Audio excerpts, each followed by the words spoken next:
بسم اللہ الرحمن الرحیم۔ یہ سلسلہ ہمارا چل رہا ہے باغی گروہ کے حوالے سے، اور حضرت امیر معاویہ اور حضرت علی ان کے درمیان جو صفین کا مارکہ ہو گیا، اور اس کے علاوہ طلحہ زبیر اور حضرت علی ان کے درمیان جو جمل کا واقعہ ہو گیا، اس سے متعلق آپ کے بہت سے کامنٹس بھی آ رہے ہیں، میں اس کے بھی جوابات دے رہا ہوں آہستہ جب مجھے وقت مل رہا ہے، اور انشاءاللہ بہت سی چیزیں مجھے امید ہے کہ آپ لوگوں کی کلیئر ہوتی چلی جائیں گی، اور جو بھی شخص تحقیق کے اندر گھسے گا ایٹ دا اینڈ الحمدللہ اللہ کے فضل سے اسی نتیجے پر پہنچے گا جو نتیجہ میں آپ کو بار بار بیان کر رہا ہوں کہ جمل کے اندر اور صفین کے اندر کوئی بغاوت کا عنصر نہیں تھا۔ جس نے پڑھا نہیں ہے وہ باتیں ایسی کرتا ہے، جس نے پڑھ لیا تحقیق کر لی اس کے سامنے حق واضح ہو جاتا ہے۔ صحابہ کرام کی کبھی آپس میں بغاوت نہیں ہوئی تھی۔ جو باغی گروہ ہے جس کا نبی علیہ السلام اشارہ فرماتے تھے، وہ باغی گروہ کوئی اور تھا، باغی گروہ جس کی قدر وضاحت میں آج بھی کرتا ہوں۔ ہمارے پاس کامنٹس ہیں دو طرح کے، میں ان دونوں کو ملا کر کے آپ کو ایک ہی جواب دوں گا تاکہ اس کا بھی جواب ہو جائے، اور ایک کامنٹس ہو رہا ہے جو انہوں نے سوال کیا اس کا بھی جواب ہو جائے۔ ایک تو بھائی نے یہی ہم سے سوال کیا کہ سر آپ کے نزدیک حضرت امیر معاویہ کا گروہ یا آپ کے نزدیک حضرت طلحہ کا گروہ جو تھا وہ بغاوت پر اگر نہیں ہے تو باغی گروہ کون ہے جس کا اللہ کے نبی علیہ السلام نے ذکر کیا؟ تو یہ کامنٹ میں ہی سوال آیا تھا، اس لیے میں نے تمہید مانی کہ میں آج آپ کو سمجھاتا ہوں وہ باغی گروہ کون تھا۔ اچھا، نمبر دو، ایک بھائی نے سوال کیا کہ حضرت عثمان غنی کی شہادت اور حضرت علی رضی اللہ تعالیٰ عنہ کی شہادت کے حوالے سے بھی ذکر کر دیجئے۔ تو یہ میں دونوں چیزیں ایک ساتھ کر کے بیان کروں گا، انشاءاللہ آپ کو بالکل سمجھ میں آ جائے گی، اور یہ ذہن میں رکھ لیجئے گا کہ اللہ کے فضل سے جتنی بحثیں ہیں تاریخ کی 50 کتابوں کے اندر آئی ہیں، وہ ساری الحمدللہ اللہ کے فضل سے کھنگال چکے ہیں ہم، اور اس میں صحیح کیا ہے، ضعیف کیا ہے، موضوع کیا ہے، جھوٹا کیا ہے، سچا کیا ہے، سب کھنگال کھنگول کے اور ان نتائجوں پہ الحمدللہ پہنچے۔ اس لیے اللہ کے فضل و کرم سے کہ جتنی بھی بحث جمل کے موقع کے لیے یا صفین کے موقع کے لیے یا اس سے پہلے شہادت عثمان غنی رضی اللہ تعالیٰ عنہ کے حوالے سے کوئی بھی چیز مجھے نہیں لگتا کہ وہ کوئی مخفی رہ گئی ہو یا جس کو ہم نے نظر سے نہ گزارا ہو، دیکھا نہ ہو، بلکہ بہت سی غلط فہمیاں بھی ہمارے یہاں پھیلی ہیں، اس کو بھی میں کوشش کرتا ہوں دور کرنے کی۔ سب سے پہلے ذہن میں رکھ لیجئے گا یہ معاملہ جمل کا اور صفین کا کبھی بھی سمجھ میں نہیں آئے گا، اور وہ باغی گروہ نہیں تھے، یہ بات بھی کبھی بھی سمجھ میں نہیں آتی جب تک شہادت عثمان نہ سمجھ میں آئے۔ جس کو شہادت عثمان غنی سمجھ میں آ جاتی ہے پھر اس سلسلے کو سمجھتا ہے کہ جمل کا معاملہ ہوا کیوں، صفین کا معاملہ ہوا کیوں تھا، کیوں صحابہ کرام بیعت نہیں کر رہے تھے اور مطالبہ کر رہے تھے کہ پہلے قصاص لیں پھر بیعت ہوگی، اتنا بڑا مطالبہ کیوں کر رہے تھے صحابہ؟ اس کے پیچھے بہت سی وجوہات تھیں، اور جتنی وجوہات میں آپ کو بیان کر رہا ہوں ساری کی ساری جو سند میں ٹھیک باتیں ہیں اس کا مجموعہ ذکر کروں گا، اور اس بات کی بالکل گارنٹی ہے اگر کسی بھی حوالے کے اوپر کسی کو اعتراض ہو میں یہاں بیٹھا ہوں، آپ مجھ سے پوچھیے، بلکہ جس نے خود اسٹڈی کیا ہوگا اس کو ضرورت ہی نہیں ہوگی، اور جو واقعات میں ذکر کروں گا پڑھنے والا تحقیق کرنے والا اس کو خود معلوم ہوگا، وہ پہچان جائے گا کہ اس بندے نے کہاں سے مطالعہ کر کے سارا مواد نکالا ہو۔ سب سے پہلے ذہن میں رکھ لیجئے گا شہادت عثمان کا معاملہ ہوا یہ ہمارے ہاں ایک تو اس سے بعد یہ جو ابھی میں آپ کو کلپ بیان کر رہا ہوں اس کے بعد اگلا ایک سوال ہے، وہ بھی میں آپ کو ذکر کر دیتا ہوں کیونکہ اس سے ایک ربط ملے گا۔ کسی نے بولا ہے مجھے کہ مولانا اسحاق صاحب ہیں، وہ کہتے ہیں عبداللہ بن سبا نامی جو ایک بندہ وہ ایک فرضی بندہ بنایا ہوا ہے، اس کا کوئی رول نہیں تھا، اور جتنی حدیثیں روایتیں ہیں سیف بن عمر تمیمی سے آئی ہیں، اور وہ ایک ہی راوی ہے جس نے عبداللہ بن سبا کی شخصیت متعارف کرائی ہے، وہ ضعیف تھا، تو یہ ساری فرضی باتیں ہو جاتی ہیں۔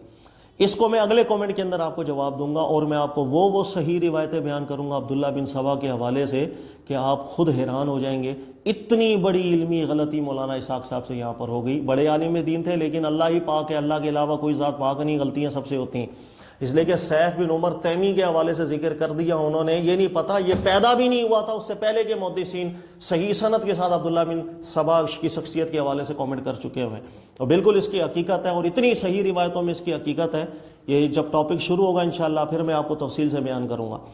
ذہن میں رکھ لیے گا کہ حضرت عثمان غنی رضی اللہ تعالیٰ عنہ کی شہادت یہ سمجھیں تاکہ آگے جمل اور صفین سمجھ میں آئے، ورنہ کبھی بھی سمجھ میں نہیں آئے گا، ورنہ آپ نعوذ باللہ صحابہ کرام کو بغاوت کے اوپر یا باغی گروہ قرار دے کر اللہ کی بارگاہ کے گستاخ ٹھہرتے ہیں، گناہگار ٹھہرتے ہیں، اللہ کی بارگاہ میں جواب دینا ہوگا آپ کہ کیوں نہیں مطالعہ کیا آپ لوگوں نے ٹھیک طریقے سے، مسئلہ کیا تھا، مسئلہ کیا نہیں تھا۔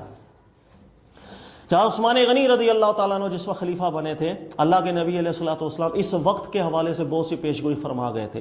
دیکھیے گا سب سے پہلے بخاری کی روایت حذیفہ عمر فاروق کے سامنے گفتگو چل رہی ہے، اور عمر فاروق حضرت حذیفہ سے پوچھ رہے ہیں، اور حضرت حذیفہ وہ صحابی ہیں جن کو فتنوں کے بارے میں بہت سی معلومات تھی، اللہ کے نبی علیہ السلام سے سوالات کرتے تھے، پوچھتے رہتے تھے۔ عمر فاروق نے بھی ذکر کیا، حذیفہ فتنوں کے بارے میں بتا۔ حذیفہ کہتے ہیں عمر فاروق آپ کو کوئی ٹینشن نہیں ہے، آپ کے ہوتے وہ وقت نہیں آنے والا، آپ جب اس دنیا سے چلے جائیں گے آپ ہی دروازہ ہیں، اس کے بعد فتنے آنے۔ تو حضرت عمر فاروق کے بعد فتنوں نے آنا تھا جو عثمان غنی کا دور تھا، لہٰذا یہ جو فتنہ ہے اس کو جس نے نہیں سمجھا وہ نہ آگے جمل سمجھتا ہے نہ صفین سمجھتا ہے، اور زبان درازیاں کرنا شروع کر دیتا ہے۔ لہٰذا عثمان غنی کا دور ایسا تھا جس کو اللہ کے نبی صلی اللہ علیہ وسلم کئی دفعہ ذکر کرتے چلے گئے۔ اسی طرح ایک اور صحیح حدیث ہے، اللہ کے نبی علیہ الصلوۃ والسلام تشریف فرما تھے، ایک دفعہ ابو بکر آئے، نبی علیہ السلام نے انہیں بھی جنت کی بشارت دی، عمر فاروق کو بھی دی، عثمان غنی کو بھی جب جنت کی بشارت دی، پھر نبی علیہ السلام نے فرمایا بلوا تصیبو، لیکن ایک مصیبت بلوے کی صورت میں آئے گی، اس حالت کے اندر آپ کو جنت کی بشارت۔ تو اس آزمائش کا عثمان غنی کو معلوم تھا کہ ایک آزمائش ضرور آئے گی۔ اب ذہن میں رکھیے گا عثمان غنی کے دور کے اندر سب سے پہلے فتنہ جو یہ فتنہ پھیلا کیسے، عثمان غنی کے خلاف لوگوں کے درمیان نفرتیں پھیلائی کس نے؟ عبداللہ بن سبا نے۔ اس شخص کو ذہن میں رکھیے گا، سارا فتنہ اسی کے گرد گھومے گا، اسی کا پھیلایا ہوا زہر تھا۔ کیوں صحابہ نے بعد میں بیعت نہیں کی؟ طلحہ نے، زبیر نے کیوں کہا تھا کہ یہ بیعت ٹھیک نہیں ہوئی ہے؟ کیوں حضرت امیر معاویہ نے بیعت نہیں کی تھی؟ آپ کو سب سمجھ میں آئے گا۔ اور عبداللہ بن سبا کی شخصیت بالکل صحیح روایتوں سے ثابت ہے، اور اتنی کثرت کے ساتھ ثابت ہے، اور یہ بھی میں آپ کو بیان کروں گا، کسی کو حوالے چاہیے ہو مجھ سے مانگ لیجئے گا، یہ میں نے بہت وقت اس کے اوپر گزارا، سب چیزیں صحیح غلط نکالی ہوئی ہیں اس میں۔ اب عثمان غنی رضی اللہ تعالیٰ عنہ کی جس وقت دور خلافت چل رہا تھا، سب سے پہلا یہی شخص تھا عبداللہ بن سبا۔ انہوں نے صحابہ کرام سے متعلق زبان درازیاں سب سے پہلے اس نے شروع کی تھی، اور یہ یمن سے تعلق بھی رکھتا تھا، دوسرے شہروں میں، دوسرے ممالک کے اندر، مراد کے اندر، مصر کے اندر اہل مصر والوں کا دماغ خراب کرنا، اور ان کے اندر صحابہ کرام سے متعلق الٹی سیدھی باتیں کرنا، سب سے پہلے اس نے یہ نکتہ شروع کیا۔ اور عثمان غنی پر کیا اعتراضات کرتا تھا یہ لوگوں کا دل خراب اور دماغ خراب کرنے کے لیے؟ وہ اعتراضات یہ کیا کرتا تھا، نمبر ایک، حضرت عثمان غنی وہی ہیں جو جنگ بدر کے اندر شریک ہی نہیں ہوئے تھے، اسلام کا پہلا معرکہ تھا، عثمان غنی شریک ہی نہیں ہوئے تھے، یہ اعتراضات کیا کرتا تھا لوگوں کے دماغ میں۔ نمبر دو، بھائی وہ اللہ کے نبی علیہ السلام کے ساتھ جہاد کر رہے تھے، تو وہ گروہ صحابہ کرام کا جو پیچھے ہو گیا تھا، جس سے متعلق قرآن پاک کی آیت بھی آئی ہے، عثمان غنی بھی اس کے اندر داخل تھے، یہ اعتراضات لوگوں کے دلوں کے اندر ڈالتا تھا۔ تیسرا، حضرت عثمان غنی نے جو عملی اقدامات کیے تھے، مثلا مصحف قریش کے اوپر پوری دنیا کو جمع کر دیا تھا، یہ چیزیں لوگوں کے دماغوں میں ڈالا کرتا تھا۔ اس کے علاوہ دیگر معاملات ڈالا کر، بیعت رضوان میں بھائی سب صحابہ نے بیعت کی تھی، عثمان غنی اس بیعت کے اندر بھی داخل نہیں تھے، ان کو وہ فضیلت بھی حاصل نہیں ہے۔ یہ سارے اشکالات اس طرح کے اس دلوں کے اندر ڈالتا تھا، اور حیرانی ہوگی جو عبداللہ بن سبا نے بیج بویا آج تک ہم دیکھ رہے ہیں، یہی اعتراضات ہیں جو بڑے بڑے صحابہ پر لوگ کرتے ہیں۔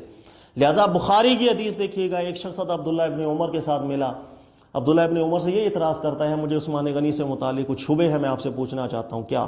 کہا کہ مجھے آپ یہ بتائیں عثمان غنی جنگ بدر میں شریک نہیں ہوئے تھے نا؟ ابن عمر نے کہا نہیں، شریک نہیں ہوئے تھے۔ دوسرا اس نے پوچھا مجھے یہ بتائیں جب بیعت رضوان ہو رہی تھی عثمان غنی اس میں بھی شریک نہیں تھے بیعت کرنے والوں میں؟ عبداللہ ابن عمر نے کہا نہیں۔ کہا کہ بتاؤ عثمان غنی رضی اللہ تعالیٰ عنہ جس وقت جنگ ہو رہی تھی اس جنگ کے اندر پیچھے جو فرار ہو گئے تھے صحابہ ان میں داخل تھے یا نہیں؟ عبداللہ ابن عمر نے کہا بالکل ان میں تھے۔ اس کے بعد اس شخص نے کہا اللہ اکبر، یعنی جو میں نے سنا تھا وہ ٹھیک نکلا۔ اب وہ جب جانے لگا عبداللہ ابن عمر نے اس کو بلایا، کہا کہ ادھر آ کے بیٹھ، اب میں تجھے ریزنز بھی بتاتا ہوں کہ جو تو نے سوالات کیے ہیں اور جو جراثیم تیرے دل کے اندر ہیں میں اس کا جواب بھی تیرے کو دیتا ہوں۔ نمبر ایک، اللہ کے نبی علیہ الصلوۃ والسلام کی بیٹی آپ کی زوجہ ہے، وہ بیمار تھی جنگ بدر کے دوران، اور ان کی بیماری کی وجہ سے رسول اللہ صلی اللہ علیہ وسلم نے خود آپ کو اجازت دی تھی کہ آپ ان کی تیمارداری کریں۔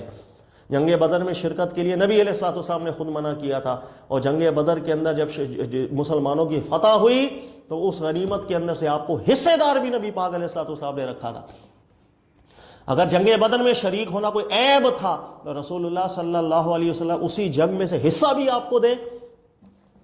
پھر حضرت عبداللہ ابن عمر نے کہا کہ نبی پاک علیہ الصلوۃ والسلام کے کچھ صحابہ جنگ سے پیچھے ہو گئے تھے، لیکن قرآن پڑھو، اللہ تعالیٰ نے اسی بات کو ذکر کر کے کہا وَعَفَ اللَّهُ، اللہ نے معاف کر دی یہ بات۔ غلطی ہو گئی، اللہ رؤوف الرحیم ہے، مسلمان دل سے توبہ کرتا ہے، معافی، اللہ نے معاف کر دیا۔ پھر عبداللہ بن عمر نے کہا کہ اللہ نے تو معاف کر دیا، لیکن مجھے لگ رہا ہے تم لوگ معاف نہیں کرنا چاہتے، اللہ نے جس کو معاف کر دیا تم لے کے پکڑ کے بیٹھ گئے اس بات کو آج تک۔ پھر عبداللہ بن عمر نے تیسری بات کی کہ شجرہ جب بیعت رضوان ہوئی تھی، کہا کہ عثمان غنی کی وجہ سے ہی تو ہوئی تھی، عثمان غنی کو ہی تو رسول اللہ صلی اللہ علیہ وسلم نے بھیجا تھا، اور آپ ہی کی شہادت کی خبر جب ملی نبی علیہ السلام نے بیعت کی، پھر اپنا ہی ہاتھ رکھ کے نبی علیہ السلام نے عثمان غنی کی طرف سے بیعت کر لی۔ کہا کہ جو بیعت عثمان کی ہوئی ایسی تو کسی صحابی کی بیعت نہیں ہوئی، ہر صحابی نے اپنے ہاتھ سے بیعت کی، عثمان غنی کی بیعت تو رسول اللہ نے اپنے مبارک اور مقدس ہاتھ سے کی تھی۔ یہ آپ نے جواب دیے۔ ابن عمر نے کہا اب تو جا۔ تو کہنے کا مقصد یہ تھے وہ اعتراضات کہ جو دلوں کے اندر لوگوں کے ڈال ڈال کے، باہر ممالک کے جو نئے نئے ممالک فتح ہو رہے تھے، جو نئے نئے مسلمان تھے، ان کے دلوں کے اندر جراثیم صحابہ کی نفرت کے ڈال دیے گئے۔ عبداللہ بن سبا کی ساری شرارت تھی، اور عبداللہ بن سبا کی صحیح روایت میں بعد میں آپ کو اگلے کلپ میں بیان کروں گا۔ اب ایک ماحول پیدا ہونا شروع ہو گیا کہ حضرت عثمان غنی کے خلاف ایک دل میں نفرتیں آنے لگ گئی۔ اس کے علاوہ ایک اور صحیح سند کی حدیث دیکھیے گا، حضرت علی رضی اللہ تعالیٰ عنہ کو بھی جس وقت پتہ چلا کہ لوگ، بہت سے ممالک کے لوگ ایسے ہیں کہ جن کے درمیان بہت سے شہروں کے لوگ ہیں، ان کے دل میں یہ نفرت پیدا کوئی ڈال رہا ہے کہ عثمان غنی نے جو مصحف قریش پہ لوگوں کو جمع کر دیا، اور ہر وہ مصحف یا مصاحف جس کے اندر لغت قریش موجود نہیں تھی ان سب کو ختم کروا دیا تھا۔ اس ایکشن کے اوپر بہت سے لوگ عثمان غنی کے اوپر فتوے دے رہے ہیں، کوئی حرام کا، کوئی فاسق کا، کوئی کفر کا۔ حضرت علی بھی ایک دفعہ ممبر پہ کھڑے ہو کے لوگوں میں خطبہ دے رہے، اور لوگوں کو اعلیٰ اعلان حضرت علی نے کہا تھا کہ خدا کے واسطے عثمان غنی پر اعتراض نہ کرو، میں حضرت عثمان غنی کے ساتھ کھڑا ہوں اس معاملے کے اندر، بلکہ عثمان غنی نہ ہوتے، میں ہوتا اگر خلیفہ وقت، میں بھی کام یہی کرتا، مصحف قریش پہ لوگوں کو جمع کر دیتا۔ تو یہ صرف عثمان غنی کی بات نہیں، ہم سب ساتھ تھے، ہم سب نے ہم اتفاقی طور پر یہ کام کیا ہے۔ لہٰذا یہ وہ کچھ اعتراضات تھے کہ جو لوگوں کے دلوں میں بٹھانا شروع کر دیے، نفرتیں پیدا ہونا شروع کر دی۔ اسی طریقے سے جراثیم لوگوں کے دلوں میں ڈالنا شروع کر دیا کہ حضرت عثمان غنی جو ہے نا وہ اپنے ریلیٹیوز کو ترجیح دیتے ہیں اور ان کو عہدے سے نواز دیا کرتے ہیں، وہ میرٹ کے اوپر عہدے نہیں دیتے بلکہ وہ رشتہ داریوں پر عہدے دیتے ہیں۔ یہ باتیں بھی لوگوں کے دلوں کے اندر ڈالنا شروع کر دی، حالانکہ صحابہ سب سے بہتر جانتے تھے، حضرت علی ساتھ تھے عثمان غنی کے، دیگر ساتھ تھے، وہ سب جانا کرتے تھے کہ ایسی کوئی بھی بات عثمان غنی کی نہیں۔ اب ہوا یہ کہ جس وقت یہ جراثیم نفرتوں کا ڈالنا شروع کر دیا، اور اہل مصر سب سے زیادہ ایسے تھے کہ جن کے درمیان یہ جراثیم بہت زیادہ ایک نفرتوں کا ڈال دیا۔ اس کے بعد آمادہ کیا، اور آمادہ کیوں کیا؟ حضرت عثمان غنی کی طرف چل کے اور ان کے خلاف بغاوت کرنے کا کیوں کہا گیا؟ یہ بات میں بھی تھوڑا سا میں آپ کو بتاتا ہوں، حیرانی ہوگی آپ کو بہت۔ اب انہوں نے دن چنا کہ جس دن حج کے دن ہوں گے، صحابہ کرام کی اکثریت جو ہے وہ مدینہ سے مکہ چلی جائے گی حج کرنے کے لیے، اس وقت ہم جائیں گے اور عثمان غنی کا احسار کریں گے اور اپنے مطالبات منوائیں گے۔ پھر یہ اہل مصر کے لوگ جو بلوائی تھے، سبائی تھے، یہ سب آئے آ کر مدینہ منورہ، حج کے دنوں کے اندر انہوں نے آ کر کے مدینے میں ڈیرا لگایا تھا۔ اور یاد رکھیے گا جس وقت عثمان غنی کی شہادت ہوئی تھی یہی حج کے دن چل رہے تھے، اور صحابہ کرام کی ایک بہت بڑی تعداد تھی جو بالکل حج کرنے گئی ہوئی تھی، مدینہ منورہ میں اس وقت موجود نہیں تھی، اور یہ دن انہوں نے جان بوجھ کے رکھے تھے کہ صحابہ کرام کی ایک اکثریت تو یہاں سے چلی گئی ہوگی۔ اور اس وقت اتنے زیادہ ذرائع نہیں ہوا کرتے تھے کمیونیکیشن کے کہ ایک ملک کی خبر دوسرے ملک کے، ایک جگہ کی خبر دوسرے شہر فوراً پہنچ جائے، وقت لگتا تھا۔ لہٰذا یہ آئے اور آ کر کے سب سے پہلے انہوں نے حصار کر دیا، ایک دھرنا دے دیا تھا عثمان غنی کے گھر کے باہر، اور دھرنا دے دیا اور کچھ مطالبات سامنے رکھے۔ مطالبہ یہ رکھا کہ بھئی آپ اپنے عہدے سے معزول ہو جائیں، آپ اپنا عہدہ چھوڑ دیں، بس ہمیں اور کچھ نہیں چاہیے۔ ایک مطالبہ کیا، پھر دوسرے مطالبات کرنا شروع کر دیے، یہ مطالبوں میں اضافہ ہوتا چلا گیا۔ پھر حضرت عثمان غنی رضی اللہ تعالیٰ عنہ کو شروع میں کوئی اتنی پابندی نہیں لگائی، آپ گھر سے باہر بھی آ رہے تھے اور لوگوں کے درمیان بیٹھ بھی رہے تھے، بات بھی کر رہے تھے، صحابہ سے بھی باتیں کر رہے تھے، معاملہ سب چلتے چلے جا رہے تھے۔ اچھا، اس کے بعد کیا ہوا کہ یہ جو گروہ ایسا تھا، اس گروہ کے اندر بھی عبداللہ بن سبا اس وقت موجود تھا، اور یہ بھی میں آپ کو صحیح روایت بیان کر رہا ہوں، آگے جا کر کے حضرت عثمان غنی کو جس شخص نے شہید کیا تھا وہ یہی خبیث کالا تھا۔ عبداللہ بن سبا کا جو نام ہے کالا خبیث، یہ میں نے نہیں رکھا، یہ حضرت علی نے اس کو کالا خبیث کہا تھا، یہ بھی ہے صحیح روایت ہے، آپ کو میں سناؤں گا آگے۔ کسی کالے خبیث نے یہ حرکت کی تھی، وہ موجود تھا، لوگوں کے اندر مزید نفرتیں دلاتا شروع چلا گیا، لوگوں میں طیش بڑھنا شروع ہو گیا اور زیادہ۔ تو شروع میں عثمان غنی رضی اللہ تعالیٰ عنہ باہر بھی آتے، بات چیت کرتے، لوگوں کو سمجھاتے، سمجھنے کے لیے تیار نہیں، بس آپ اپنا عہدہ چھوڑیں۔ پھر ایک دن عثمان غنی رضی اللہ تعالیٰ عنہ نے لوگوں کو کہا کہ بات سنیں، رسول اللہ صلی اللہ علیہ وسلم کی ایک بات مجھے یاد آ رہی ہے، یہ عائشہ صدیقہ رضی اللہ تعالیٰ عنہ نے بھی کی تھی کہ نبی علیہ السلام نے فرمایا تھا کہ ایک قمیص اللہ تجھے پہنائیں گے، اس قمیص کو اتارنا نہیں عثمان، کوئی کھینچ کے اتارے گا اتارے، خود نہیں اتارنا۔ تو وہ اشارہ اس بات کا سمجھ گئے تھے کہ جو آپ پر حملہ کرنے آئیں گے، باغی ہو جائیں گے، جو آپ سے مطالبہ کریں گے، آپ نے یہ کام نہیں کرنا کہ جس قمیص کو اللہ نے آپ کو پہنایا، یعنی خلافت کی قمیص، اس کو اتار دیں آپ۔ بہرحال یہ بات چلتی رہی۔ پھر یہ جو گروہ تھا، ان گروہوں کے اندر شدت پیدا ہوتی چلی گئی۔ عثمان غنی کو گھر سے باہر آنے سے منع کر دیا، حصار کر کے بیٹھ گئے، عثمان غنی گھر سے باہر نہیں آ پا رہے تھے۔ پھر اپنی مسجد نبی شریف کے اندر امام بھی اپنا نمازیں بھی خود پڑھانا شروع کر دی۔ یہ معاملہ ہو گیا، مزید سختی کرنا شروع کر دی۔ اس کے بعد صحابہ اکرام میں سے کچھ ایسے تھے جو اندر چلے جاتے تھے، عثمان غنی سے بیٹھ کے بات بھی کرتے تھے، ان کا پیغام باہر لا کر دیتے تھے، یہ چیزیں چل رہی، لیکن آپ کو باہر آنے کی اجازت نہیں دی، من کر دیا بھئی آپ کا باہر آنا منع ہے، ہمارا مطالبہ مانو، معزول ہو جاؤ۔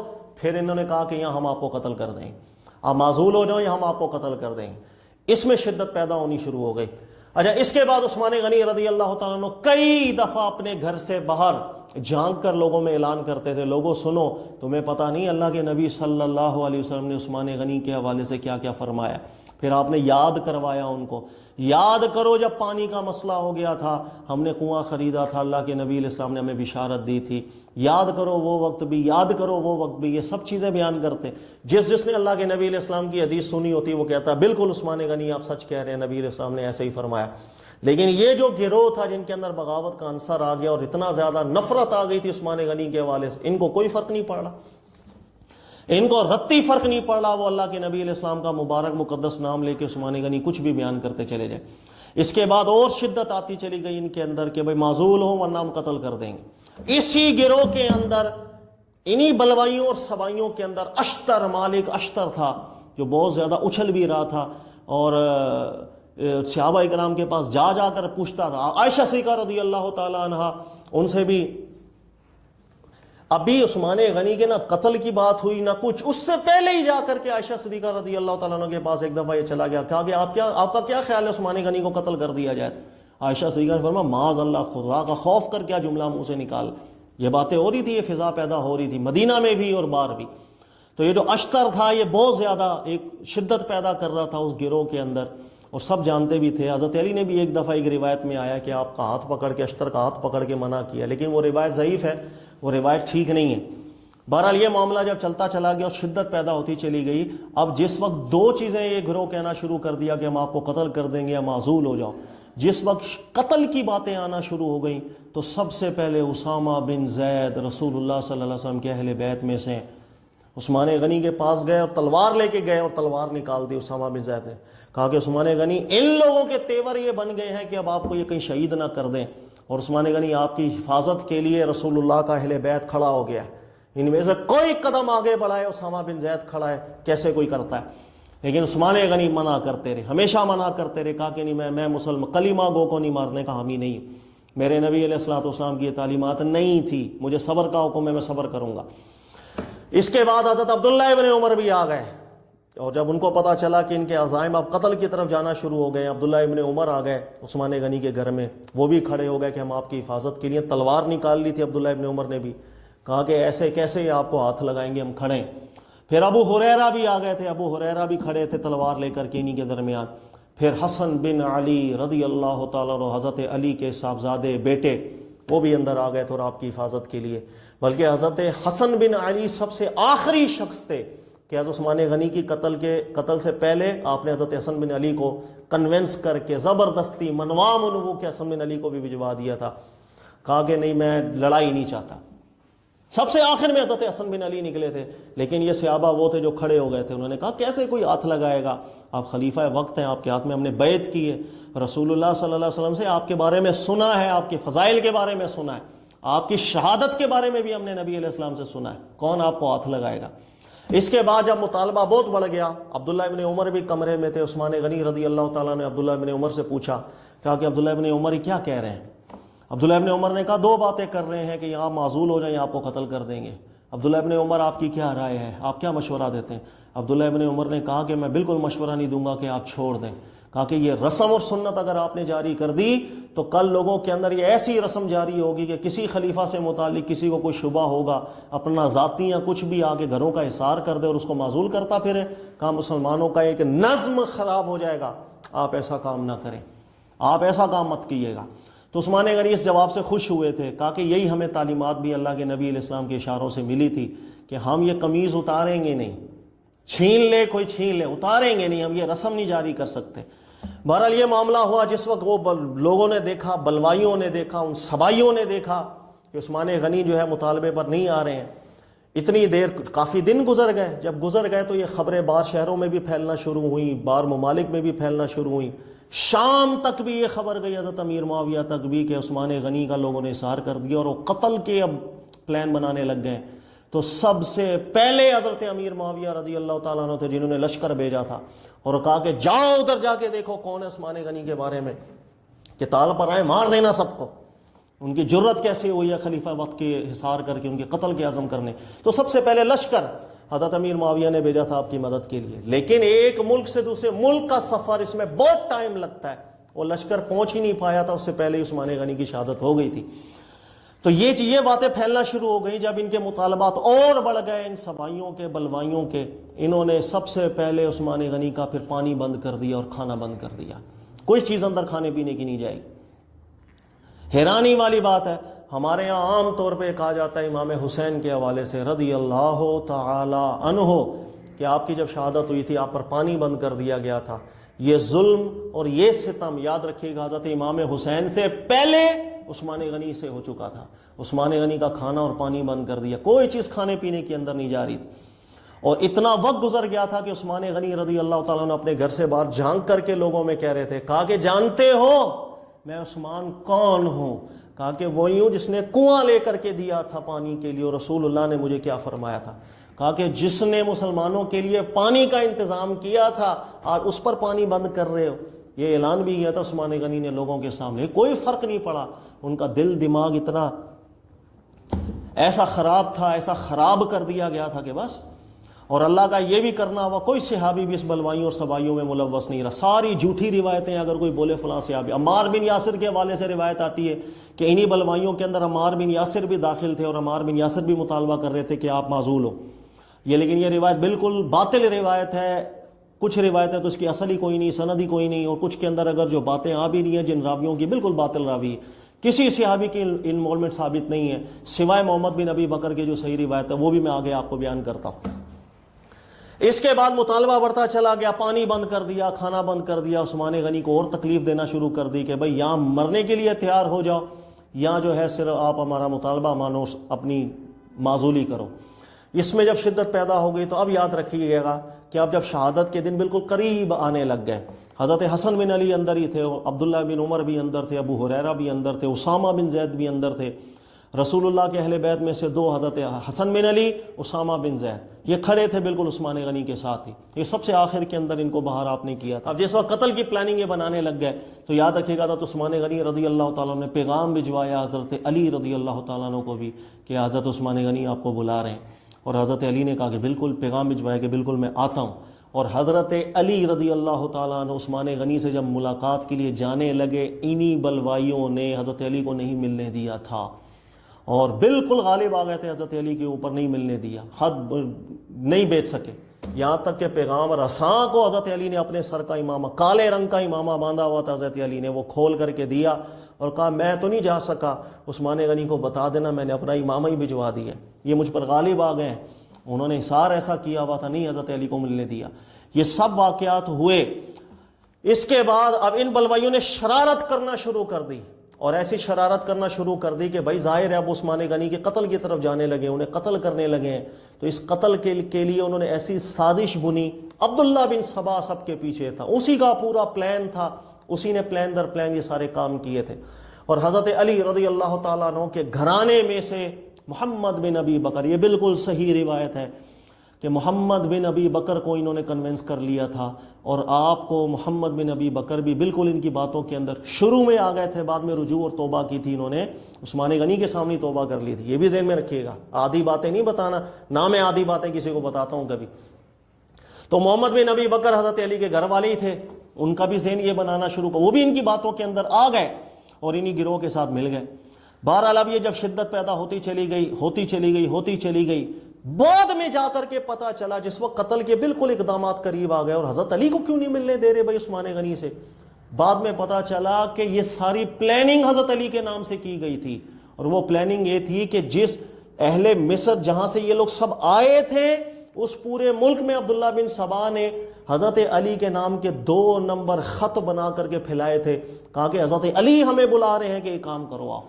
جس نے جھوٹ ساری وہاں باتیں پھیلائی ہوئی تھی حضرت علی کے نام پر ہی، اس لیے ان بلوائیوں نے حضرت علی کو عثمان غنی سے ملنے نہیں دیا، یہ تو ہمارا بھانڈا پھوٹ جائے گا، یہ تو ہم بدنام ہو جائیں گے، اور سارا کام حضرت علی کے نام پر ہی کیا. عثمان غنی کی شہادت سے پہلے ہی یہ بات یہاں ڈسکلوز ہو گئی کہ حضرت علی کے نام پر یہ گروہ آیا ہوا ہے. اب حضرت علی بھی اس بات سے پریشان ہوئے، حسن بن علی بھی اس بات سے پریشان ہو گئے، سب پریشان ہو گئے، لیکن سب جانتے تھے، صحابہ میں سب جانتے تھے، اعتماد بھی تھا کہ حضرت علی ایسا کام نہیں کر سکتے. بہرحال اس کے بعد پھر محمد بن ابی، جس وقت شہادت کا وقت قریب آیا، میں بہت سی باتیں ظاہر نہیں بھی بیان کر رہا ہوں، مدعا مین اہم نکات بیان کر رہا ہوں. سب سے پہلے جس وقت قتل کا وقت قریب آ رہا تھا اور شدت بڑھتی چلی جا رہی تھی، عثمان غنی کو بھی محسوس ہو گیا کہ یہ مجھے مار دیں گے. آپ نے حضرت عبداللہ ابن عمر کو بھی کنونس کیا، باہر بھیجا، کہا کہ میں قتال نہیں چاہتا، میرے ہاتھوں میری وجہ سے کوئی مسلمان قتل نہ ہو، میں وہ پہلا شخص نہ ہوں جو مسلمانوں پہ تلوار چلانے والا اللہ کی بارگاہ میں ہوں. عبداللہ ابن عمر کو کنونس کر کے باہر بھیجا، ابو ہریرہ کو بھیجا، اور ابو ہریرہ واحد شخص تھے. صحیح روایت ہے، عثمان غنی کی شہادت کے بعد بھی اکثر عثمان غنی کا ذکر چلتا تو رونے لگ جایا کرتے تھے، آنکھوں سے آنسو آ جایا کرتے تھے کہ ہمارے سامنے یہ سب معاملہ ہو. پھر اسامہ بن زید کو بھی آپ نے باہر بھیج دیا، اور سب سے آخر میں حسن بن علی، ان کو بہت کنونس کیا. حسن بن علی حسن بن علی نے جو ہے نا ضد پکڑ لی تھی، میں نہیں جاؤں گا، میں آپ کو چھوڑ کے نہیں جا سکتا. عثمان غنی رضی اللہ تعالیٰ نے بہت آپ کو کنونس کیا، آپ چلے جائیں، میری وجہ سے آپ کو نقصان نہ ہو، میرے ساتھ جو ہوگا اللہ اس کا حساب لینے والا ہے. بہرحال کرا کے ضد کر کے حضرت عثمان غنی نے کہا کہ پھر میں امیر ہوں، میری اطاعت ضروری ہے، میں حکم دے رہا ہوں آپ باہر جائیں، میں نہیں قتال کا حکم دے رہا، میرے حکم پہ قتال نہیں کرو، نہ لڑو. پھر حسن بن علی ایک دل میں درد رکھتے ہوئے آپ بھی وہاں سے جب چلے گئے. اب جس وقت معلوم پڑ گیا ان کو کہ بھئی اندر کمرے میں اور کوئی بھی نہیں ہے، حضرت علی کا شیر خدا کا بیٹا بھی حسن بن علی بھی باہر چلے گئے. اس کے بعد جب یہ گروہ اندر آپ کے قتل کے لیے آئے تھے تو محمد بن ابی بکر سب سے پہلے آئے تھے. یہ روایت صحیح ہے، یہ غلط روایت نہیں ہے. محمد بن ابی بکر جب اندر آئے، ان کی باتوں میں آ گیا، کنونس ہو گئے تھے، ان کا ذہن تھوڑا خراب ہو گیا تھا، لیکن اللہ نے ہدایت بھی لکھی تھی. سب سے پہلے محمد بن ابی بکر نے آ کر عثمان غنی کی داڑھی پکڑ لی اور کھینچی تھی، اور کہا کہ آپ کے بارے میں مجھے ابھی پتہ چلا کہ آپ نے کتنے خلاف شرع کام کر دیے. تو جس وقت آپ کی داڑھی کھینچی تھی عثمان غنی رضی اللہ تعالیٰ عنہ کی، پھر عثمان غنی نے کہا کہ محمد بن ابی بکر، میں آپ کو کچھ چیزیں بیان کرتا ہوں آپ کے والد کی. تو محمد بن ابی بکر کو پھر کچھ واقعات سنائے تھے حضرت ابو بکر صدیق کے، اور نبی پاک علیہ السلام کے کچھ فرامین سنائے. جس وقت یہ سنے اس وقت محمد بن ابی بکر کے دل کی دنیا بالکل بدل گئی تھی. یہ صحیح ہی روایت ہے، صحیح سند کی روایت ہے. محمد بن ابی بکر نے اس وقت داڑھی چھوڑی، پیچھے ہو گئے، معافی بھی مانگی، معذرت کی، اور اس کے بعد آپ باہر چلے گئے. کہا کہ میں بدک گیا تھا، میرا ذہن ان لوگوں نے خراب کر دیا تھا کچھ باتوں میں آ کر، اللہ تعالیٰ مجھے اس چیز سے بچائے. رجوع کر لیا تھا محمد بن ابی بکر نے، کوئی آپ کے قتل کے اندر انوالو نہیں تھے. محمد بن ابی بکر باہر چلے گئے. اس کے بعد لوگ اندر آئے.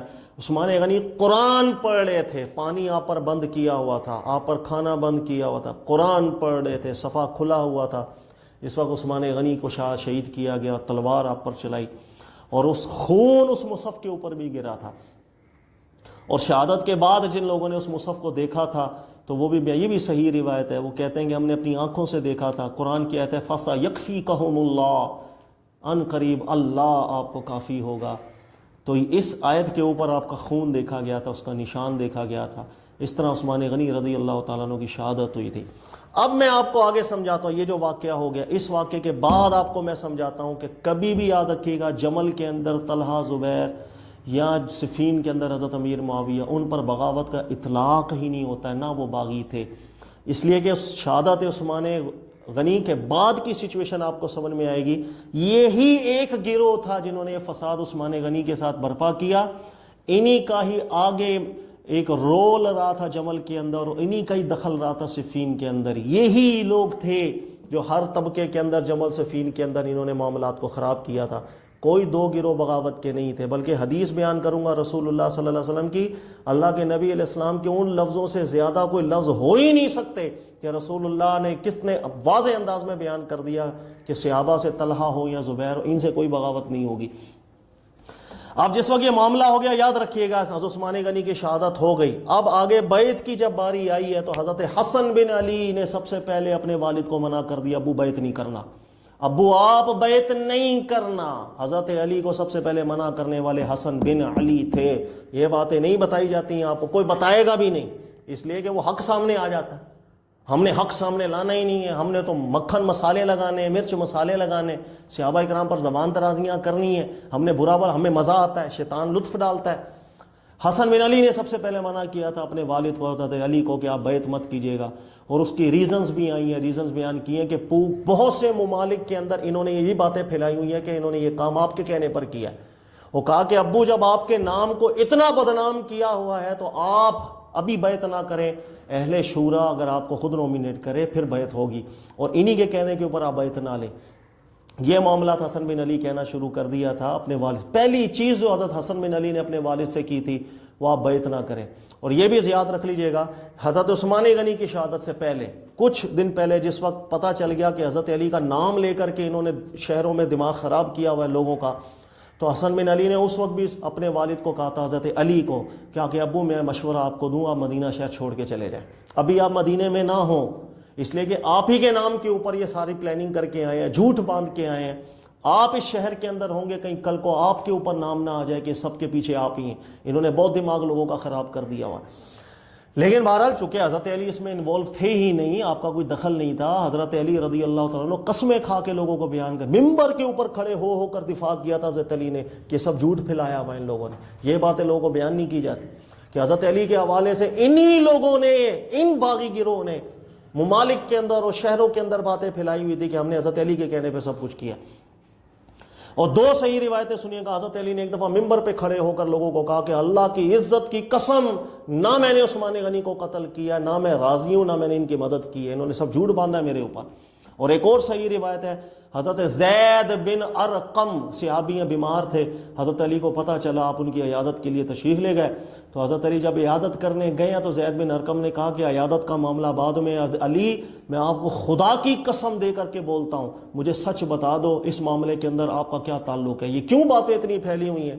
حضرت علی نے زید بن ارقم کے سامنے بھی قسم کہی، اللہ کی عزت کی قسم، میں نے نہ قتل کیا، نہ میں نے حکم دیا، نہ میں نے مدد کی، نہ میرا کوئی تعلق اس کے ساتھ نہیں ہے، سب ان کی باتیں پھیلائی باتیں. تو یہ ایک فضا پوری پیدا کی ہوئی تھی ممالک کے اندر، شہروں کے اندر، کہ حضرت علی کے کہنے پہ ہم نے یہ سب کیا. یہ تھی شرارت ان باغی گروہ کی. اسی شرارت کی بنیاد پر حضرت علی کو حضرت آپ کے بیٹے حسن بن علی نے سب سے پہلے منع کیا تھا کہ آپ بیعت نہ کریں. فضا ہی انہوں نے اتنی خطرناک بنائی.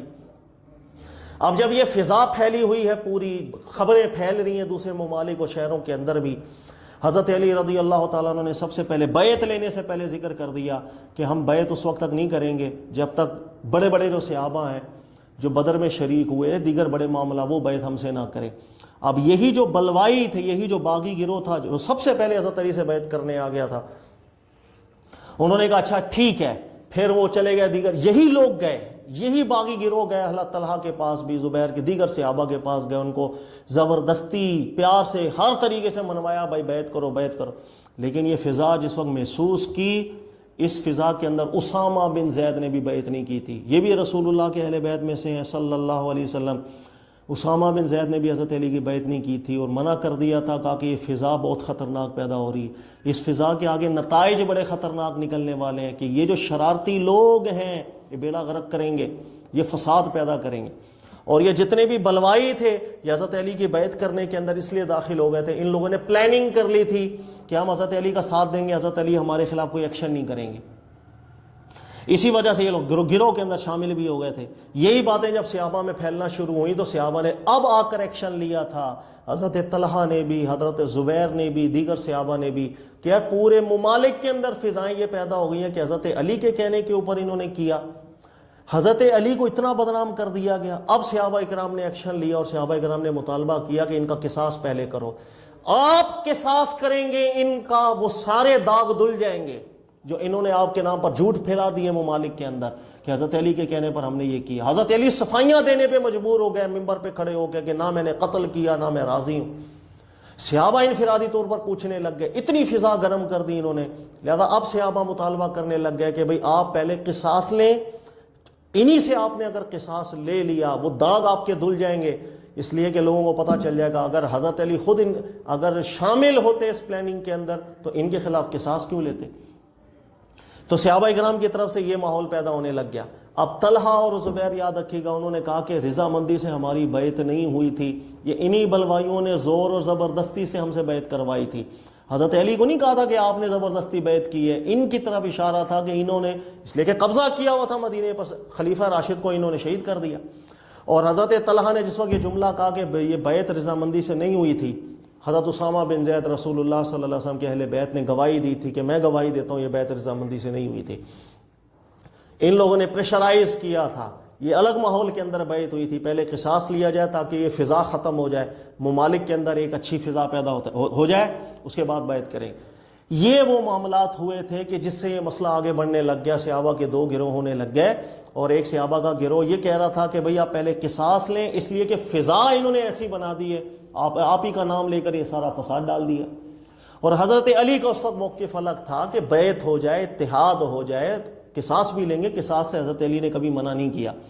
ایک روایت آئی ہے کہ جس کے الفاظ بالکل اچھے نہیں ہیں اور وہ روایت ٹھیک نہیں ہے، مصنف ابن ابی شیبہ کی وہ روایت ہے، اور وہ یہ کہ حضرت علی سے جب آ کر کے پوچھا گیا، بولا گیا کہ وہ تو حضرت عثمان غنی کا خون مانگ رہے ہیں، بدلہ مانگ رہے ہیں، تو حضرت علی نے کہا کہ میں نہیں، میرے پاس نہیں ہے کوئی بھی بدلہ شدلہ، میرے پاس کوئی خون نہیں ہے.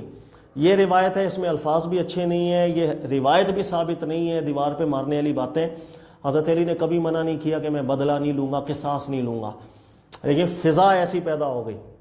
اب اس فضا کے اندر ممالک کے اندر باتیں چل رہی ہیں کہ بھئی یہ ایسا ہوا، اور عبداللہ بن سبا کا گروہ پیچھے لگ گیا کہ نہیں یہ تو حضرت علی کی کہنے پہ ہم نے کیا ہے. ان کے خطوطات دکھانے لگ گئے، یہ تو حضرت علی کا خط ہمیں آیا تھا، جھوٹے خط کہ حضرت علی کا خط ہمیں آیا تھا. جب ایسی فضا پیدا ہو گئی تو اب آگے جمل کے معاملات ہوئے، صحابہ کرام جمع ہوئے، مشاورت کرنے لگ گئے. ام المومنین بھی بصرہ میں گئیں، صحابہ بھی چلے گئے کہ بھئی ایسی ایسی فضا ہے، کیا کیا جائے. نتیجہ یہی نکل رہا تھا کہ حضرت علی کو بولا جائے کہ آپ قصاص لیں، اگر آپ قصاص لے لیں گے یہ ساری دھل جائے گا پورے ممالک کے اندر سے معاملہ کہ حضرت علی کو صفائیاں دینے کی بھی ضرورت نہیں پڑے گی کہ حضرت علی صفائیاں دے کے نہ میں نے قتل کیا، نہ میں اس میں شریک ہوں، نہ میں نے تعاون کیا، پہلے قصاص لے لیا جائے. اسی لیے اس سچویشن کے اندر صحابہ کرام کا قصاص کا مطالبہ اہمیت پکڑ گیا. اب حضرت علی کو جس وقت پتہ چلا صحابہ کا گروہ بصرہ میں جمع ہو گیا، آپ بھی قافلہ لے کر بصرہ کی طرف روانہ ہونے لگے. حسن بن علی نے یہاں پر بھی حضرت علی کو منع کر دیا. 4 دفعہ حضرت حسن بن علی نے اپنے والد صاحب کو منع کیا.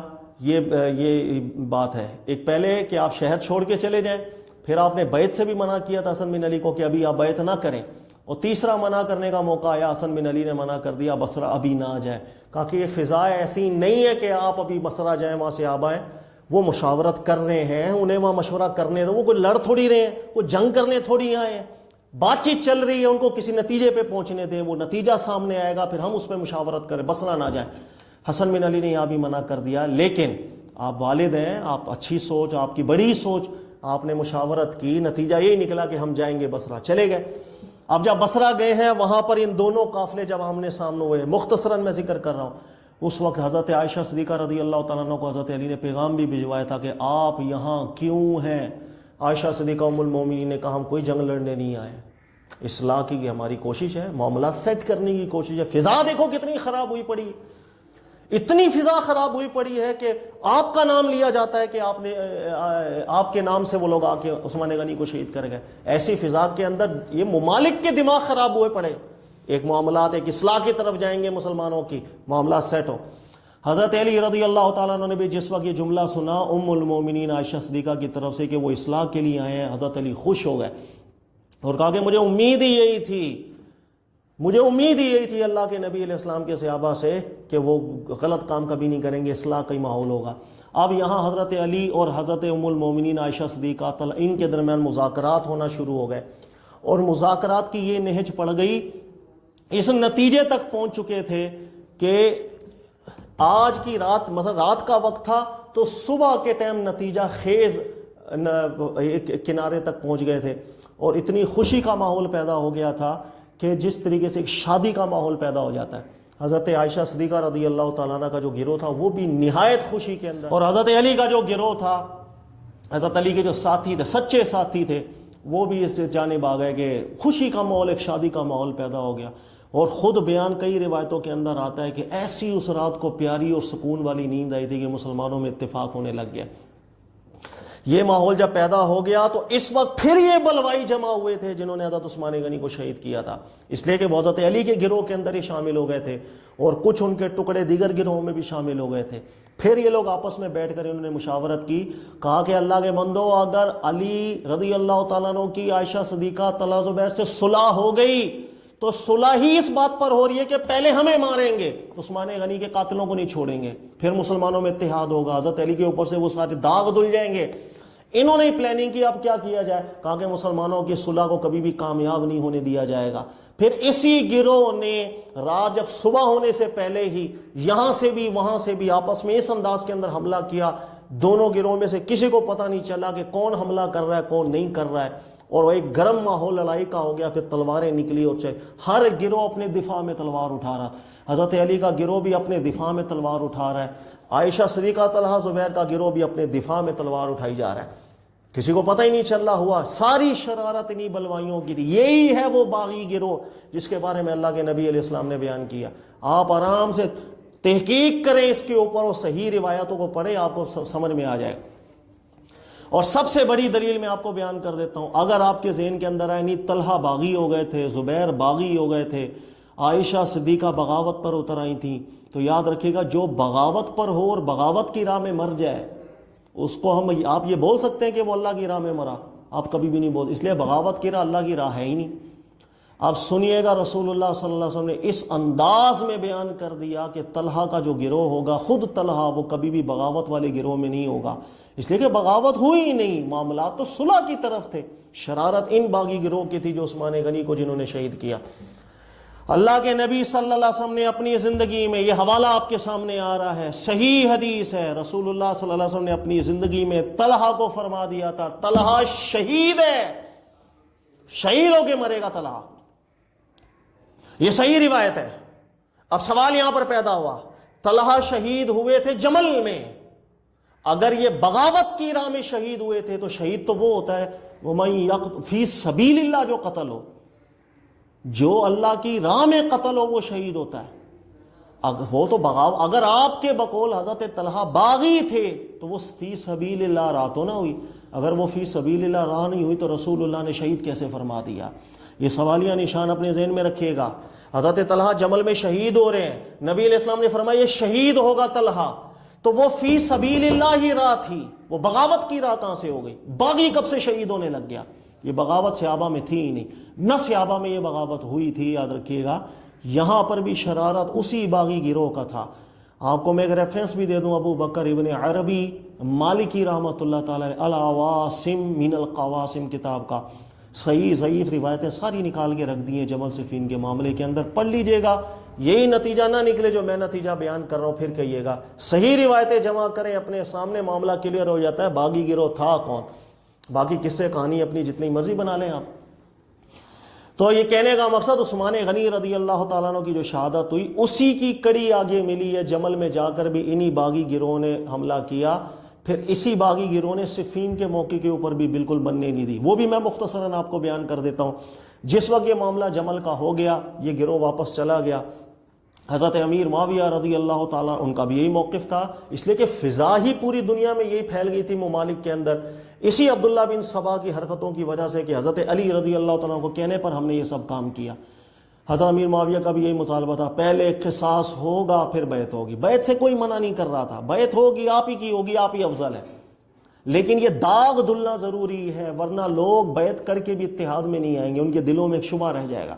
آج وہ عثمان غنی کے خلاف خروج کر کے آ گئے، کل کو کسی اور خلیفہ کے خلاف خروج کر لیں گے، کیونکہ دلوں میں باتیں تو بیٹھ گئی۔ اور پھر یہ معاملہ جب سامنے ہوئے، اس وقت بھی یاد رکھیے گا حضرت علی کے گروہ میں سہل بن حنیف تھے، جریر بن عبداللہ بجلی تھے۔ جس وقت جنگ جمل کا معاملہ ہوا، میں ضعیف موضوع باتیں نہیں کر، ساری نکال دو دیوار پہ مار دو، وہ روایتیں جو بالکل ثابت ہیں، کم سے کم حسن درجے کی ہیں، میں وہ آپ کو سناتا ہوں۔ صفین کے معاملے کے اندر بھی سب سے پہلے حضرت علی کے اور امیر معاویہ کے درمیان ڈائیلوگز چلے تھے، بات چیت ہوئی تھی، ان دونوں کی آپس میں بات چیت چل رہی تھی، اور بات چیت یہاں پر بھی نتیجہ خیز ہونے لگی تھی۔ پھر اسی باغی گروہ نے وہی شرارت کی تھی جو جمل میں شرارت کی تھی۔ آپ پڑھیں، جا کر کے تحقیق کریں، صحابہ کرام پر الزامات لگانے سے پہلے غور سے پڑھیں کون سے، ایک ہی باغی گروہ تھا، وہاں بھی ملوث، جمل میں بھی ملوث، صفین کے اندر بھی ملوث۔ اس کی میں 2 شہادتیں آپ کو دیتا ہوں کہ یہاں پر بھی بات چیت ٹھیک چل رہی تھی، ان دونوں کے درمیان معنی خیز نتیجہ نکلنے والا تھا، اور شرارت ساری کی ساری اسی باغی گروہ کی تھی۔ اس پہ میں 2 شہادتیں آپ کو دیتا ہوں۔ نمبر 1، بخاری میں امام بخاری سہل بن حنیف کی روایت لائے۔ پہلے سمجھے سہل بن حنیف ہے کون؟ سہل بن حنیف وہ صحابی ہیں، مدینہ آنے کے بعد اللہ کے نبی صلی اللہ علیہ وسلم نے حضرت علی کا ان کو بھائی بنا دیا تھا۔ مواخات مدینہ جب ہوئی تھی، حضرت علی کا بھائی بنایا تھا سہل بن حنیف کو۔ یہ وہ ہیں جو حضرت علی کے بھائی ہیں، نبی نے فرمایا بھائی ہیں تو سگے بھائیوں سے بڑھ کے بھائی ہو جاتا ہے۔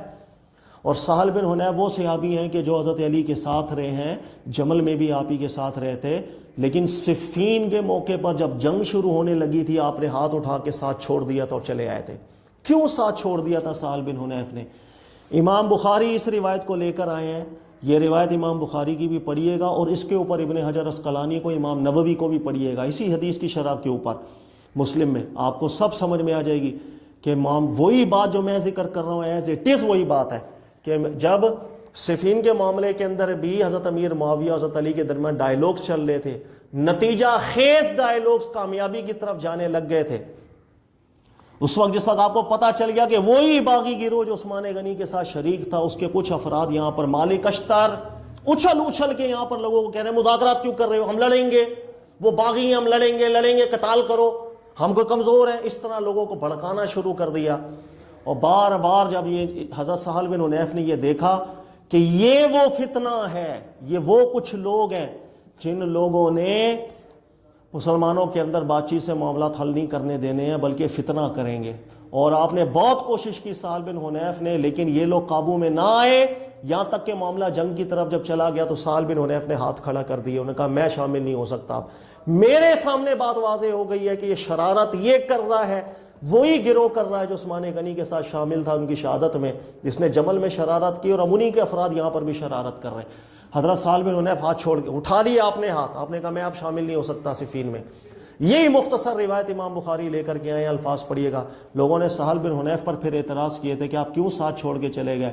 کہا کہ آپ لوگ دوبارہ غور کرو کہ معاملہ ہو کیا رہا ہے اور فتنہ کر کون رہا ہے۔ دوسری شہادت میں آپ کو دیتا ہوں، صحابی ہیں جریر بن عبداللہ بجلی، اور کون صحابی ہیں آپ کو معلوم ہے؟ یہ وہ صحابی ہیں، مسلم کی حدیث ہے، یہ آپ کے سامنے آ رہی ہے، رسول اللہ صلی اللہ علیہ وآلہ وسلم نے ان جریر بن عبداللہ صحابی کے بارے میں فرمایا تھا، اللہ اجعلہ ہادیا مہدیا، اللہ اس کو ہادی بنا دے، مہدی بنا دے، اس کے ذریعے لوگوں کو ہدایت ملے اور یہ ہدایت پر ہی قائم رہے، مرتے دم تک ہدایت پر قائم رہے۔ یہ جملہ ہادی اور مہدی کسی اور کے لیے ثابت ہو یا نہ ہو، جریر بن عبداللہ بجلی کے لیے ضرور ثابت ہوا، صحیح حدیث میں ثابت ہوا۔ اب یہ جریر بن عبداللہ کون تھے؟ یہ بھی حضرت علی کے گروہ میں شامل تھے، صحابی ہیں، بہت بڑے صحابی ہیں، اور حضرت عمر فاروق نے ان کو لقب دیا تھا اس امت کا یوسف۔ بہت حسین تھے، اللہ نے آپ کو بہت حسن بھی دیا تھا، لمبے چوڑے تھے، اور ہادیم مہدین، اللہ کے نبی علیہ السلام نے ان کو ایک دعا دی تھی کہ اللہ ان کو ہادی بھی رکھنا، مہدی بھی رکھنا۔ بڑی شان تھی حضرت جریر بن عبداللہ بجلی رحمۃ اللہ علیہ کی، لیکن کہنے کا مقصد حضرت علی کے ساتھ ہی تھے۔ جب سہل بن حنیف چھوڑ کے چلے گئے، پھر جریر بن عبداللہ کو ڈائیلوگز کے لیے امیر معاویہ کے ساتھ بات چیت کے لیے مقرر کیا گیا، اور جریر بن عبداللہ بجلی نے پھر جس وقت ڈائیلوگز کو آگے بڑھایا، پھر نتیجے کی طرف جب جانے لگے، پھر دوبارہ سے شرارت اسی باغی گروہ نے کرنا شروع کی، یہاں تک کہ وہی مالک اشتر جس کا جو ذکر میں نے شروع میں آپ کو کیا تھا، عثمان غنی کے جو حصار کرنے والوں میں شامل تھا، اچھل اچھل کے لوگوں کو بھڑکا رہا تھا، اسی مالک اشتر نے حضرت علی کے سامنے جا جریر بن عبداللہ بجلی کو گالیاں دی اور کہا کہ چوڑیاں پہن لو، تم لوگ لڑتے نہیں ہو، لڑو، ہم لڑیں گے، ہم لڑنے کے لیے آئے ہیں، کوئی صلح نہیں، کوئی مذاکرات نہیں۔ لوگوں کو بھڑکانا شروع کر دیا، لوگ پھر بھڑکنے، وہی گروہ بھڑکنے لگ گیا، اس لیے کہ ان کی پلاننگ تھی کہ صفین کے اندر بھی ان لوگوں کی بات چیت طے ہوگی تو طے یہی ہوگی کہ سب سے پہلے ہمیں قتل کرو عثمان غنی کے قاتلوں کو، پہلے قصاص ہوگا، بعد میں کچھ اور ہوگا۔ یہاں بھی اسی گروہ نے جب شرارت شروع کی اور یہاں جریر بن عبداللہ کے بھی قابو جب نہیں آئے یہ لوگ، سمجھ گیا تھا جریر بن عبداللہ بھی، آپ نے بھی ہاتھ کھڑے کر دیا، آپ بھی چلے گئے، آپ نے کہا میں بھی اب ساتھ نہیں، میرے سامنے حق واضح ہو گیا کہ یہ شرارت کسی صحابی کی، شرارت ان لوگوں کی ہے اور وہی چلتے ہوئے آ رہے ہیں۔ لہذا صفین کے اندر بھی جو معرکہ ہوا تھا اس کے پیچھے شرارت جو صحیح روایت وہ یہی ہے ان لوگوں کی تھی جو حضرت عثمان غنی کے ساتھ ان کی شہادت کے اندر ملوث رہے تھے۔ جمل میں بھی ان کی شرارت رہی تھی، صفین میں بھی ان کی شرارت رہی تھی، یہی معاملات آگے چلتے چلے گئے۔ بہرحال یہ میں نے مختصراً آپ کو بیان کیا، ابھی یہ کافی لمبا کلپ ہو گیا، اب حضرت علی کی شہادت مختصراً آپ کو بیان کر دیتا ہوں تاکہ یہ معاملہ آپ کو پتہ چلے اینڈ کہاں تک گیا ہے اس بات کا، یہی گروہ تھا، کنفرم ہو جائے آپ کو۔ حضرت علی کو شہید کرنے والا کون تھا پتہ ہے آپ کو؟ عبد الرحمن ابن ملجم۔ کون تھا عبد الرحمن ابن ملجم؟ کون تھا؟ یہ باتیں کوئی نہیں آپ کو بیان کرے گا۔ عبد الرحمن ابن ملجم وہی تھا، حضرت علی کے ساتھ صفین لڑا تھا، آپ کے گروہ کا فرد تھا، جمل لڑا، صفین لڑا آپ کے ساتھ، یہ کوئی نہیں بیان کرتا۔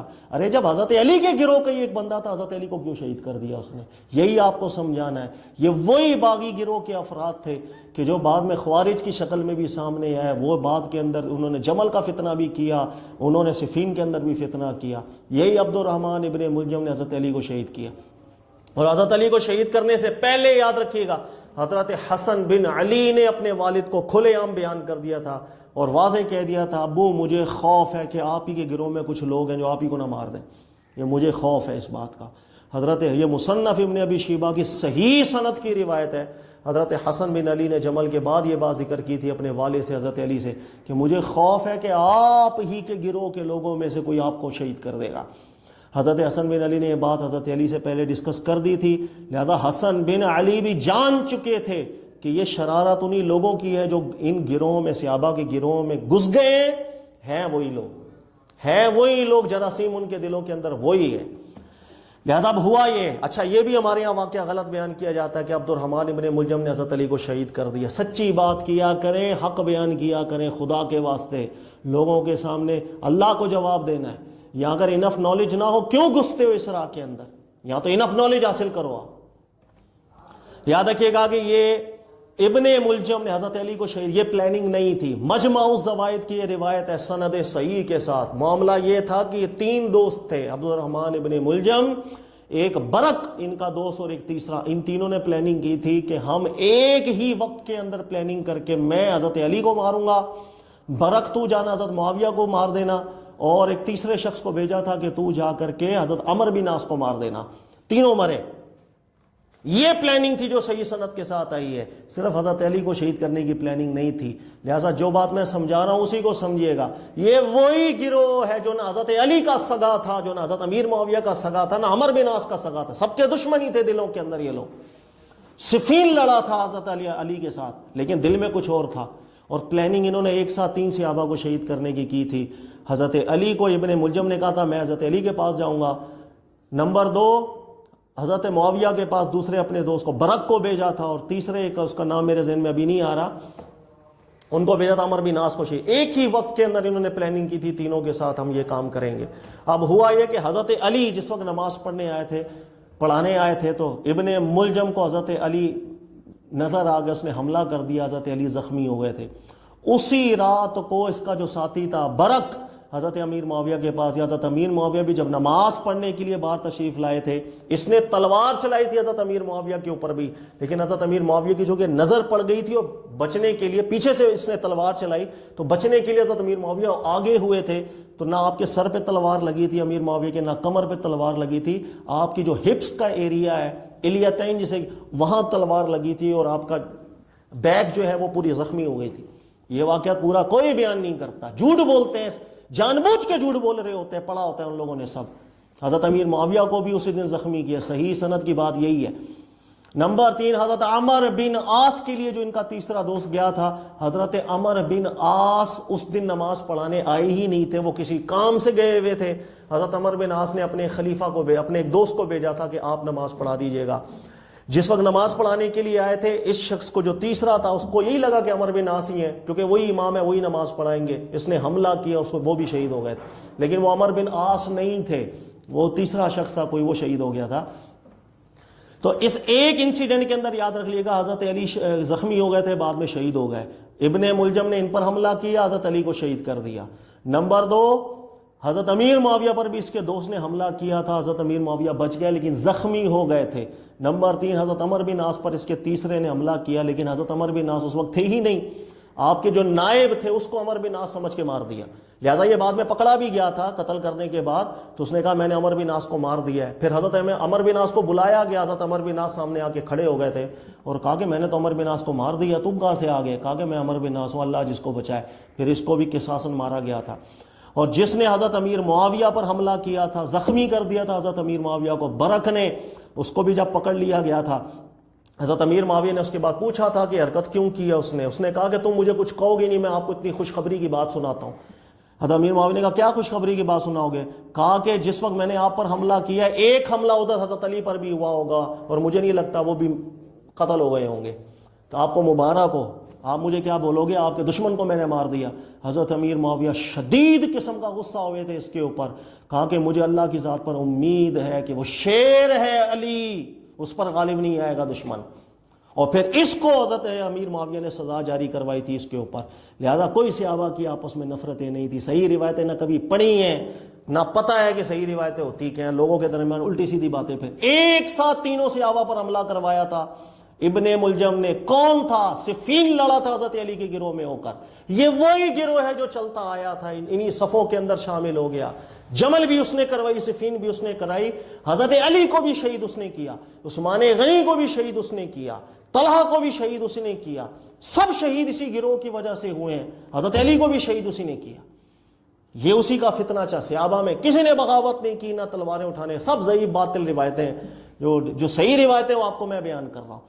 اب حضرت علی جس وقت زخمی ہوئے، یاد رکھ لیجئے گا، حضرت علی زخمی ہو گئے، حضرت علی نے کچھ وصیتیں بھی کی، حضرت حسن کو بلا کر، حسین کو بلا کر، اپنے دیگر بچوں کو بلا کر وصیتیں کی، اور کہا کہ میں زندہ رہوں گا، اس کا جو بھی کرنا ہے میں کروں گا، میں مر گیا اس کے بعد آپ لوگ دیکھتے رہیے گا، جو خلیفہ ہو، قصاص کرنا ہو قصاص کر لیجئے گا۔ حضرت علی لوگوں کو بیان کرتے چلے گئے۔ اس کے بعد لوگوں نے حضرت علی سے پوچھا تھا کہ آپ کے بعد حسن بن علی سے ہم بیعت کر لیں؟ حضرت علی نے کہا تھا نہ میں حکم دوں گا نہ میں منع کروں گا، آپ لوگ آپس کی مشاورت میں بیعت کرنا چاہو تو کر لیجئے گا۔ بہرحال حضرت علی رضی اللہ تعالیٰ عنہ جب شہید ہو گئے، اللہ تعالیٰ کی بارگاہ میں چلے گئے، رسول اللہ صلی اللہ علیہ وسلم کی بارگاہ میں چلے گئے۔ اس کے بعد حضرت حسن بن علی ابن ملجم وہی تھا۔ اب حسن بن علی کو لوگوں نے کہا کہ ہم آپ کی بیعت کرنا چاہتے ہیں، تو حسن بن علی نے کہا نہیں، بیعت بعد میں، پہلے قصاص۔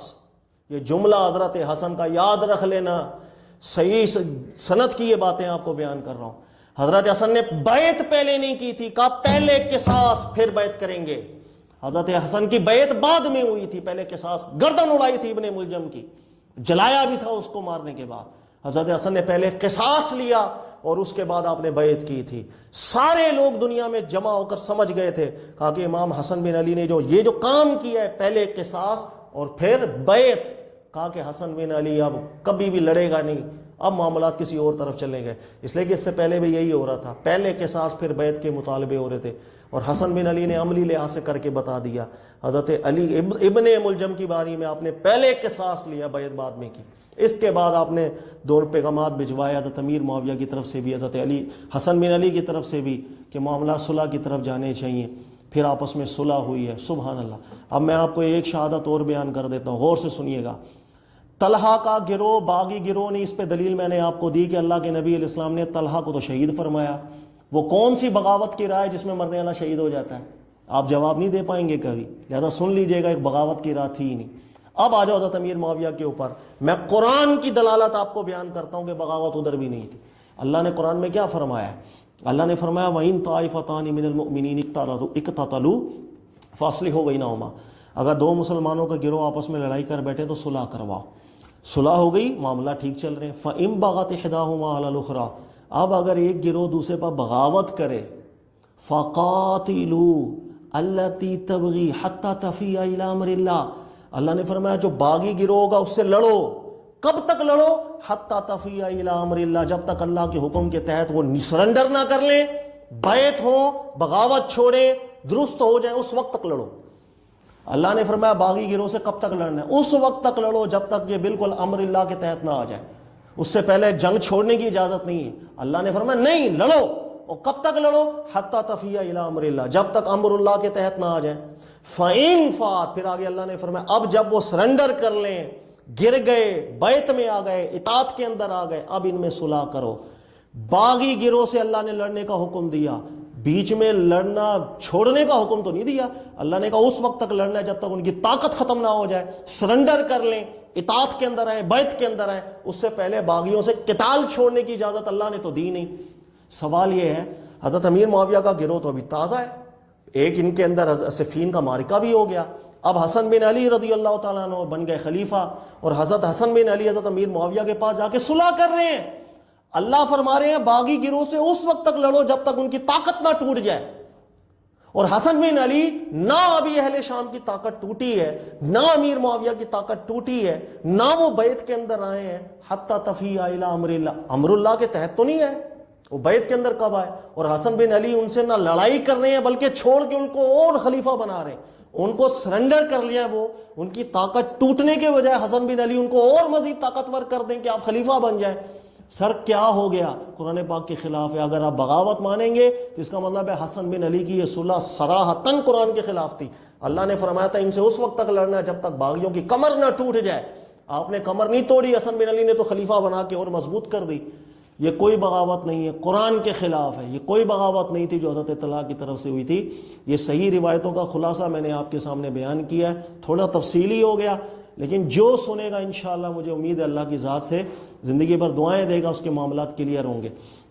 باقی پھر ابھی کچھ بھی بیان نہیں کیا، ابھی تو میں نے رائے بیان کی ہے. مواد اتنا زیادہ ہے ہمارے پاس. حضرت علی کو کس نے شہید کیا پوچھئے گا؟ ابن ملجم نے. کون تھا ابن ملجم؟ صفین کا ساتھی تھا حضرت علی کا. ارے جب حضرت علی کا ساتھی تھا مارا کیوں؟ پھر کیا تھے یہ لوگ؟ ادھر حضرت علی کو مارنے بھیجا، ادھر امیر معاویہ کو مارنے بھیجا، ادھر عمر بن عاص کو مارنے بھیجا. یہ دونوں تو آپس کی دشمنی ہے، ایک مثال ہے. ادھر حضرت علی کو بھی مار رہے ہیں، ادھر عمر بن عاص کو بھی مار رہے ہیں، ادھر امیر معاویہ کو بھی مار رہے ہیں. انا للہ و انا الیہ راجعون. سمجھے اس بات کو. کچھ لوگ ایسے تھے جن کو صحابہ سے کوئی لینا دینا نہیں تھا، ان کو اپنے مقاصد کا حصول تھا ان کے لیے بس. شہادت عثمان بھی اس پر ہوئی، شہادت علی بھی اس پر ہوئی. ایک ہی باغی گروہ تھا. اب سنے اللہ کے نبی فرمائے عمار تجھے باغی گروہ قتل کرے گا. کون تھا باغی گروہ؟ یہ وہی ایک باغی گروہ تھا جو عثمان غنی کی شہادت شروع ہوا. جمل میں بھی اس نے فتنہ کرایا، صفین میں بھی اس نے فتنہ کروایا، حضرت علی کی شہادت بھی ہوئی. اللہ تعالیٰ سمجھنے کی توفیق دے. جزاک اللہ خیر.